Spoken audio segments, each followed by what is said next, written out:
Have you ever just, stopped and wondered what's directly beneath your feet? I don't just mean a few feet of soil and rock. I mean thousands of miles down, all the way to the fiery heart of our planet.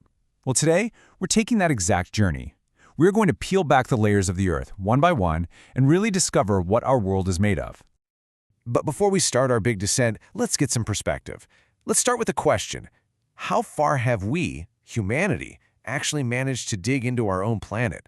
I mean, we've gone to the deepest parts of the ocean, we've sent probes into outer space, but what about digging straight down?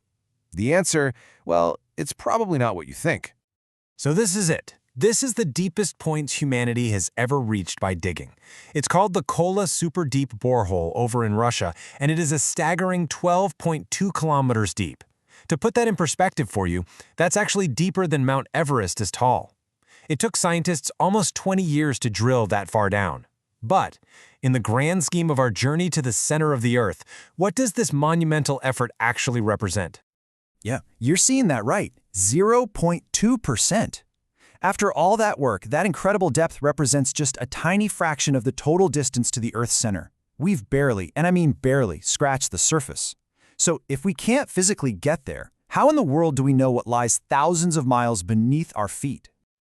Our journey begins right here, at the surface, with the very first layer, the crust. This is Earth's thin, brittle skin. It's the world we know, the ground we walk on, and it's the only part of our planet that humans have ever directly touched. The easiest way to think about it is to picture the Earth as an apple. If you do that, the crust we live on would be no thicker than that apple's skin. It's incredibly fragile and thin compared to what's underneath. But this skin isn't all the same. It actually comes in two very distinct types. So, under the oceans, you've got the oceanic crust. It's pretty thin, but it's made of a really heavy, dense rock called basalt. Now, the continents we live on, that's continental crust. It's much, much thicker, but it's made of a lighter rock, granite. And believe it or not, this simple difference in density plays a huge role in shaping our planet's surface. Now, this crust isn't one single solid shell. No way. Instead, it's broken up into these massive pieces, kind of like a giant jigsaw puzzle.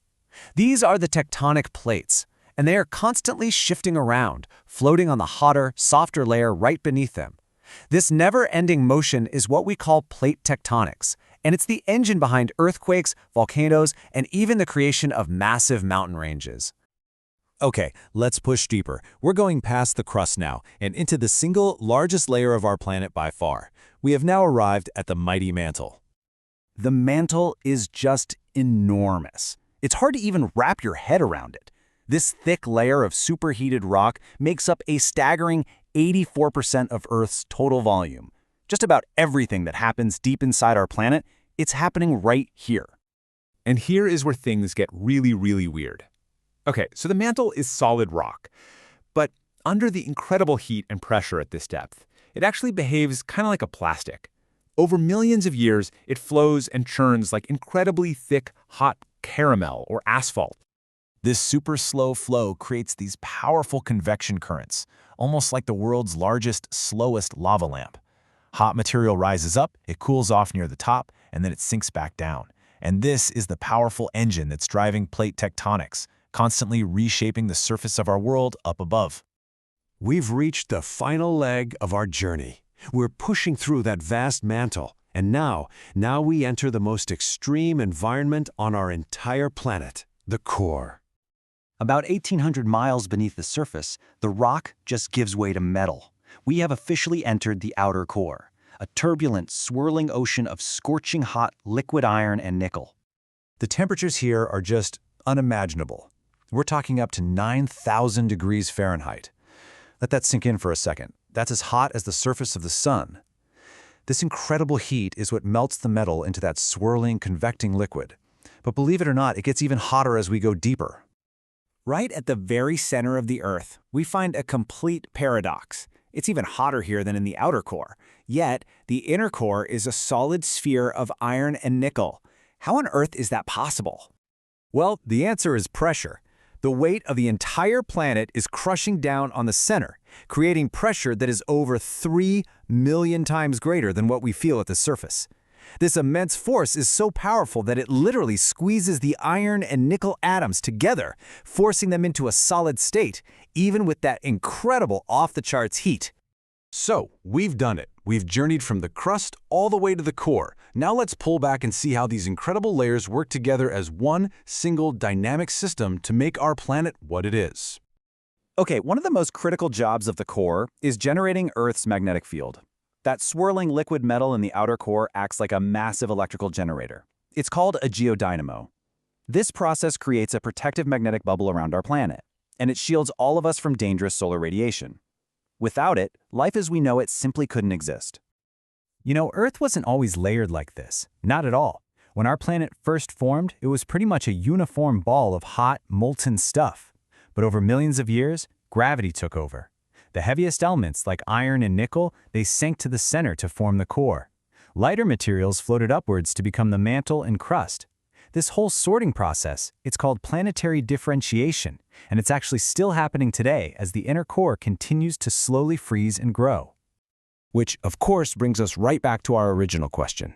If we've only drilled a tiny fraction of the way down, how do we know all of this?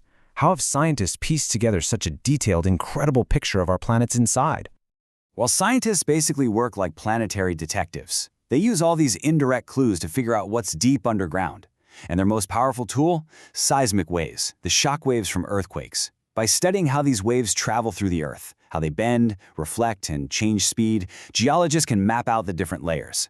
It's a lot like how a doctor uses an ultrasound to see inside the human body. All right, our journey to the center of the Earth is nearly complete. So before we finish, let's just quickly recap the absolute key takeaways from our deep dive. So, to quickly recap our whole trip, we started on the thin, solid crust we live on. Then we traveled through the massive, flowing mantle that moves our continents. After that, we passed through the liquid outer core, which is the engine for our planet's protective magnetic field, and we finally reached the very center, the inner core, a solid ball of metal held in that solid state by immense pressure. The big takeaway here is that our planet is not some static rock. It's a dynamic, constantly changing system. The core is still cooling and solidifying, with that inner core growing by about 1 millimeter every single year. And this leaves us with a final, fascinating question to think about. As that liquid outer core continues to shrink over time, what will become of our planet and its vital magnetic shield, billions of years in the future?